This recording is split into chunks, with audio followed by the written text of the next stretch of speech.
Hello everyone, my name's Gordon Barr. I'm an employment partner at Al Tamimi & Company based in Dubai.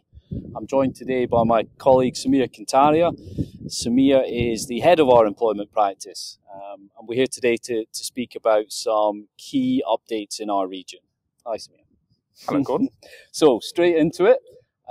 In the UAE, there's obviously a pretty aggressive nationalisation programme.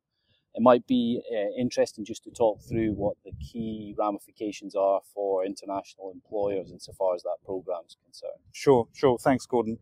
And I think before we jump into that, I think the history behind that has been that traditionally the UAE has been sort of largely expat-driven. 90% of the population is expatriate, only 10% of them are locals. And traditionally the locals have gone into public sector jobs. And that obviously puts pressure on the government.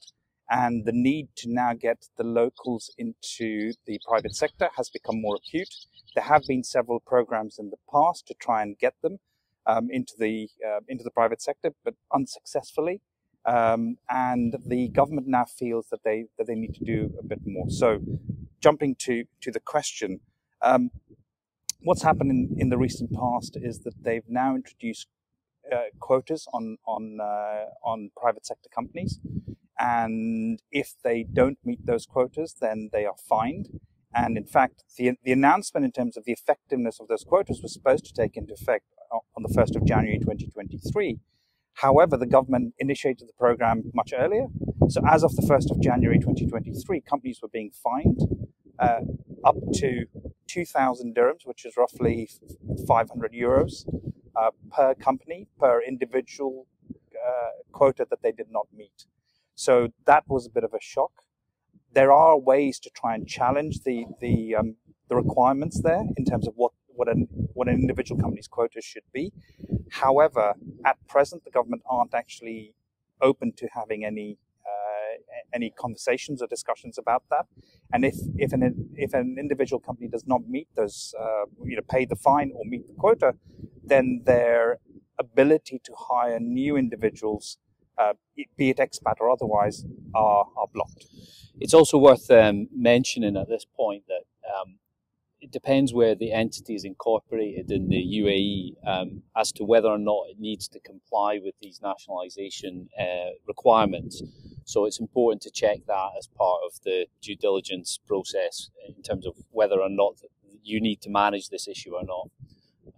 Okay, fantastic. And the second question that I wanted just to touch upon was the UAE introduced a new labour law last year. It was long overdue, as I'm sure we both agree. The first iteration of the labour law was back in 1980, and we only got the new labour law last year. It might be useful just to touch upon what we consider to be the key change that the new labour law has brought about. So what keeps HR personnel and employment counsel up at night was the fact that under the new law, the concept of an unlimited term contract was abolished, and therefore only fixed term contracts would be recognized. And current employers in the UAE that have employees on unlimited term contracts have until the 31st of December 2023 to actually convert and transition all their employees into fixed term contracts.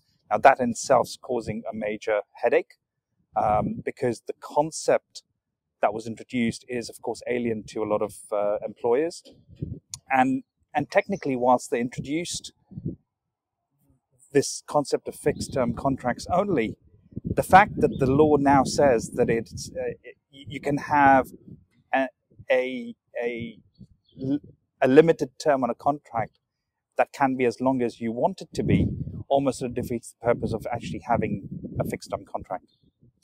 But the takeaway is that whilst it defeats the purpose, it's still necessary for employers to make that transition from unlimited term permanent contracts to fixed term contracts. So just to bear that in mind, as Samir said, for the end of the year, 31st of December of this year. Okay, well, thank you for that. And if anybody needs anything else, you know where to find us. Thanks very much. Thank you.